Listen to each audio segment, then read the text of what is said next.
গতবার মনে হয় খেতটা ভালো মতো হয় নাই রে। এটা কি হলো? আবার ছেড়ে দিয়ে গেল? ব্যাপার না, বড় বড় লাভ স্টোরিতে ছোট ছোট ট্র্যাজেডি হয়। আপনার নামটা তো বলে যেতে পারেন। ঠিক আছে, আমার নামটা জেনে রাখেন, অর্ণব হাসান। এই নামেই ফেসবুক আইডি আছে, প্রোফাইল পিকচারে সাদা শার্ট আর ব্লু জিন্স। আস্তে, পুরো এলাকায় জানাবি।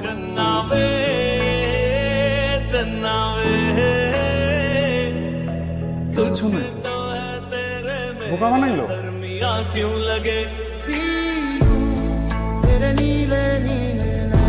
কি করছিস? ওর স্পর্শ অনুভব করছি। এই, কি যেন লিখতেছে? ওর নাম লিখছে।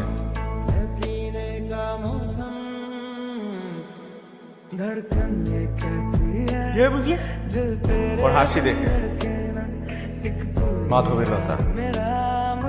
কি রে, এটা কি অ্যাড দেবে? দেখ ফেসবুকে। দরকার নেই, ও নিচ থেকে আমাকে অ্যাড দিবে। তোরে ওভার কনফিডেন্সের কারণে না তোর প্রেম হবে না। আপনি আমাকে অ্যাড দিলেন না কেন? আমি না আপনার আইডি খুঁজে পাচ্ছিলাম না। আপনি আবার কেন আসছেন? আপনাকে খোঁজার জন্য। প্লিজ আপনি চলে যান, আমি চাই না আর কোনো ঝামেলা হোক। বাহ, ভাবতে কিন্তু ভালোই লাগছে। আমার জন্য এত ভাবছেন আপনি। আপনার জন্য না, আমার খুব সমস্যা হবে। ঠিক আছে, চলে যাব, কিন্তু এক শর্তে। কি? আমি চলে গেলেও আপনি আমাকে টেক্সট করবেন। চেষ্টা করব। আচ্ছা ঠিক আছে, কলেজের রাস্তা তো চেনাই আছে আমার। আচ্ছা ঠিক আছে, দিব। পরের দিন আমরা ঢাকা চলে আসি, সাথে নিয়ে আসি মাধবীলতার সাথে সুন্দর একটা মিষ্টি স্মৃতি। লিমন বলেছিল মাধবীলতা টেক্সট করবে না, কিন্তু মন বলছিল ও করবে। আমি অপেক্ষায় ছিলাম। দুদিন পর মাধবীলতার টেক্সট আসে, আর আমি তাকে তার ছবিগুলো পাঠাই। তাহলে ওই দিন ছবি ঠিকই তুলেছিলেন। কেমন হয়েছে বললেন না? আমার মতো। কিন্তু কেন তুললেন? আমি শুধু আপনার হাসিটা ফ্রেমে বন্দি করতে চেয়েছি। আপনার কিন্তু অনেক সাহস। ছোটবেলা থেকে। কি মেয়েদের ভেবে ছবি তুলে বেড়ানো? না না, সাহস। আমি তো নেচারের ছবি তুলি। আচ্ছা একটা কথা বলি। না, আজকে এই পর্যন্তই। পরে আবার কথা হবে, যে কোনো সময় ভাইয়া চলে আসতে পারে। ও, আপনার ওই গুড্ডা ভাইটা? রাখি, বাই। এভাবে আমাদের কথা বলা শুরু হয়। যদিও কথা টেক্সটেই হতো, তাও খুব কম সময়ের জন্য। কিন্তু তার একটা মেসেজ পেলে কোনো কারণ ছাড়াই আমার মুখে হাসি ফুটে উঠল। আপনার বাগান বিলাস ভালো লাগে? খুব ভালো লাগে। আমার এক পাশে দুঃখ বিলাস, আর এক পাশে বাগান বিলাস, আর হৃদয়ের মাঝে তুমি। আর আমার কি কি ভালো লাগে? তোমার সবকিছুই আমার ভালো লাগে।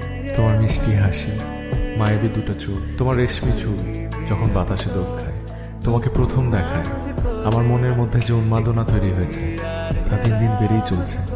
আচ্ছা, আমার কি ভালো লাগে তোমার? কি ভালো লাগে আমি জানি না, তবে আপনার সাথে কথা বললে শান্তি লাগে, তাই তো এত লুকিয়ে লুকিয়ে কথা বলি। আমার না তোমার সাথে ফোনে খুব কথা বলতে ইচ্ছা করে। একটা কল করি?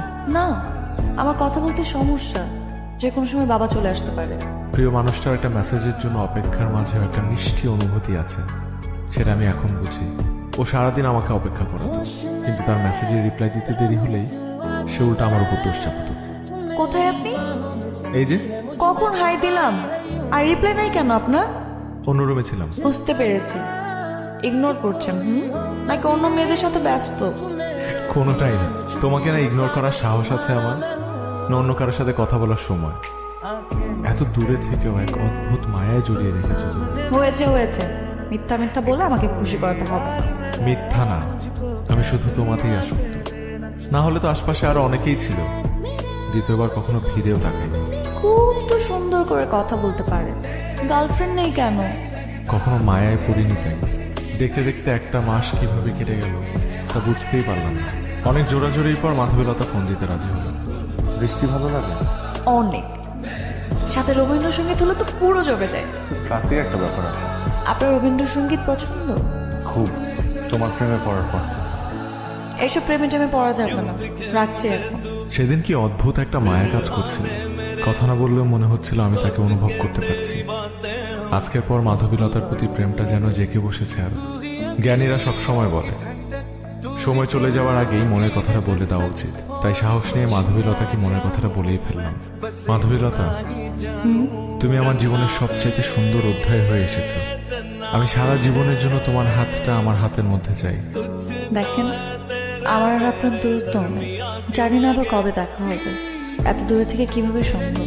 দূরত্বে কি আছে যে, ভালোবাসা তো অনুভবে জন্মায়। প্রথম প্রথম ভালো লাগে, কিছুদিন পর আপনি আমাকে ঠিকই ভুলে যাবেন। কখনো না, তুমি আমার আত্মার সাথে মিশে আছো, তোমাকে ভোলা অসম্ভব। কিন্তু আমার বাবা মেনে নিবে না। আচ্ছা, তাহলে আমি তোমার বাবার সাথেই এসে সরাসরি কথা বলবো। এই ভুল জীবনও করবেন না, গতবার কিচ্ছু বলেনি, এবার আর আস্ত রাখবেন না আপনাকে। কেউ যদি ধাওয়া করে, তোমার চুলের বেনির মাঝে লুকিয়ে রেখো আমাকে, তখন আর কেউ খুঁজে পাবে না। আপনি এমন কেন সবকিছু জোর করে আদায় করতে চান? আমি আপনার সাথে কথা জিততে চাই না, কিন্তু আপনাকে হারাতেও চাই না। একটা কবিতা শুনবে? আমার মনের গভীরে শ্রাবণের শেষ ক্ষণে মিশে আছে নীরবতা, তবে তোমাকে চাওয়ার প্রথম ভোরে আমি পেয়েছি মাধুরীলতা।